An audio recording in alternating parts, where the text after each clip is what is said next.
In this club, I am on Yuga Master. I'm going to be showing you some replays today with my Millennium deck. Still a good deck. We need Gaia though, because Gaia is pretty much what the deck is missing, obviously, but it's just because the monster negate. The monster negate is just, it's perfect. So you got Exodia, you know, if the spell and trap negate, then Gaia with, you know, the monster negate. And then you've got, you know, the floodgates and stopping your opponent from using the graveyard, the effects there. So yeah, I can't wait for Gaia. Here my opponent used, what did my opponent use? Maxi. I think I didn't bother negating it. Oh, okay, I played, I wanted to save my Ash Blossom. I'm like, my opponent's only going to draw one card, whatever. So I attacked and negated it, then my opponent used Infinite Permanence, and I'm just like, okay. So no damage, that kind of sucks, but it's okay, I have Infinite Permanence. I can't use Effect Veiler now because of Dimensional Fissure, but I still have Infinite Permanence. But yeah, just my opponent had two, and then my opponent left. Okay. Bricked, I guess. I have missed using Millennium. It's just I've been using Blue Eyes a lot. Well, in this season I was using Dark Magician a lot. And kind of Millennium, just for these two Millennium videos I made recently. But yeah, it's mainly been Blue Eyes, but I haven't played much this season. I'm in Diamond 3, but that's... I'm not like there because... it's taking me forever to get... I just don't play as much. Don't have as much time to play Master Duel, unfortunately. So here what happened, I wasn't... so my opponent used... Ash Blossom. Okay. That's fine by me because this is pretty good. I didn't get rid of... I didn't set down Super Polymerization because I didn't want to get rid of my right leg. Need that right leg to walk, you know what I mean? I was against Telements. I was very happy because my opponent did this and sent that from the deck to the graveyard, and that's when I used this floodgate over here, Rivalry, and stopped my opponent from using a broken Telements fusion summon, and they left. I love Millennium. It's so good. But yeah, it's almost perfect. Gaia will make the deck perfect. Hopefully we get more support for Millennium as well. I'm just glad Millennium came out because, let's be honest, the only stuff they were doing for like Boomer decks was pretty much Dark Magician and Blue Eyes, but they stopped that for some time, besides the new support obviously. So they didn't really do much with sort of like the popular old Yu-Gi-Oh monsters. I mean, I guess now we got the Flame Swordsman and stuff, but yeah. I'm just glad we got like a new Exodia deck where it's like, you know, it's not like, oh, I'm gonna get Exodia turn 1 kind of deck. It's an actual Exodia deck with a fusion, and you can still have a chance of getting 5 pieces of Exodia. My only complaint about Millennium is when you start with too many pieces of, you know, the Exodia cards, the Exodia pieces, and you can't really do anything else. And it's like, alright, cool, I'm glad I've got 3 of them, and if I get 2 more, I win. But like, just screws you over. And then when you play Millennium Ink, your opponent sees that you've got like 3 or 4 in your hand. And yeah, so here for example, look, I've got like just Exodia cards only. So I use Millennium Ink and my opponent negated that. But that's my main issue, where it's just like, yeah, sometimes you can just draw Exodia pieces here. Sounds good, but in this situation, no, it's not. I'm just glad my opponent couldn't do anything. And here, this is what I mean. I got another Exodia piece. So instead of drawing other useful cards, it is fine. You know, now I finally got something.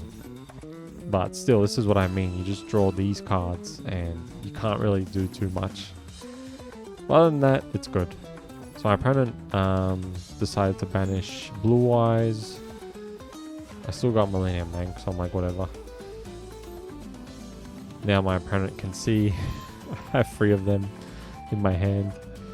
I was very close to winning with, you know, the Exodia effect here. I'll show you. So I attacked.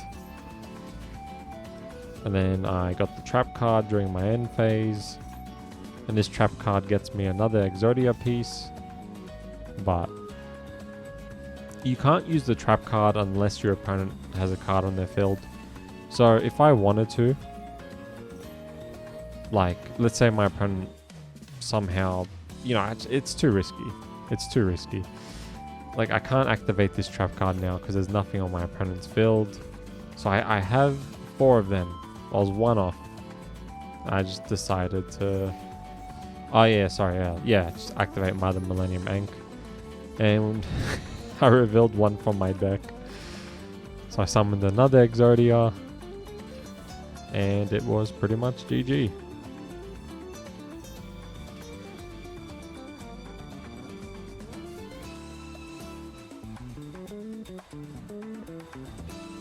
But yeah, it's a really fun deck. Stops a lot of decks. When I'm using Blue Eyes, I'm like, oh my god, because I can't use my graveyard effects. So yeah, it's pretty annoying. I love this hand. This hand is perfect.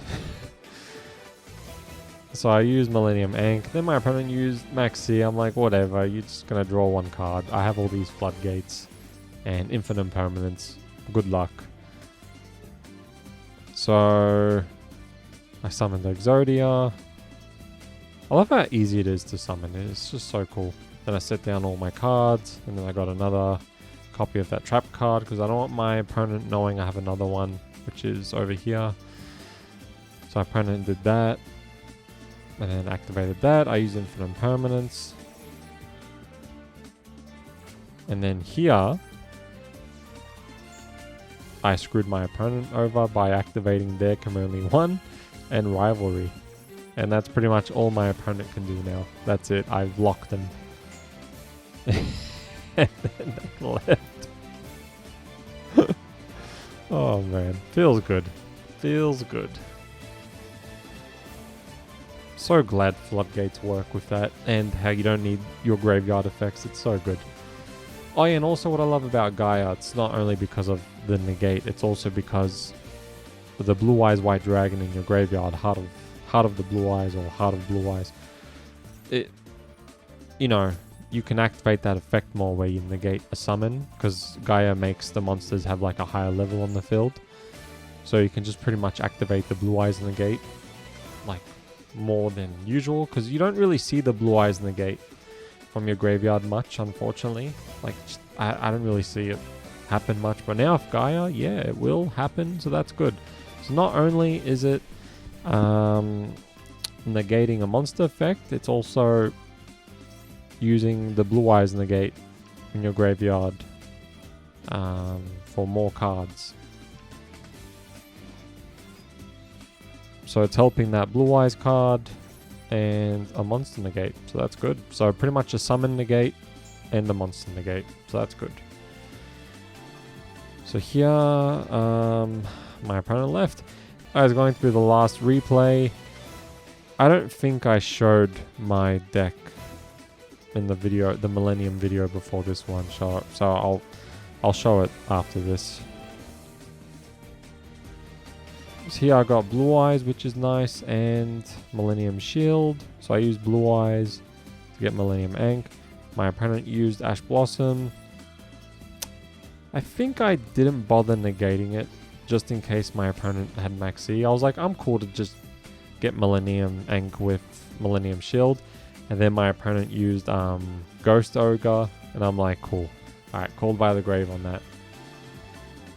So I use Called by the Grave, got rid of Ghost Bitch, negated. Then I summoned Millennium Shield, got Millennium Ankh. Then I used Millennium Ankh to summon Exodia. And I have the Blue Eyes negate, but I haven't seen it in a long time. But hey, Gaia will save the day soon. Then my opponent used Effect Veiler. Hate when that happens, but sure, all good. So here, my opponent played that spell card. I negated it. And that was it. I don't know what my opponent was expecting, like thinking I'm not gonna negate it or something. Okay.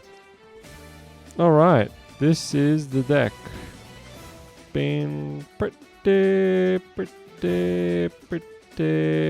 good. Pretty good. I need Gaia. Alright, thanks for watching. See you later. Bye.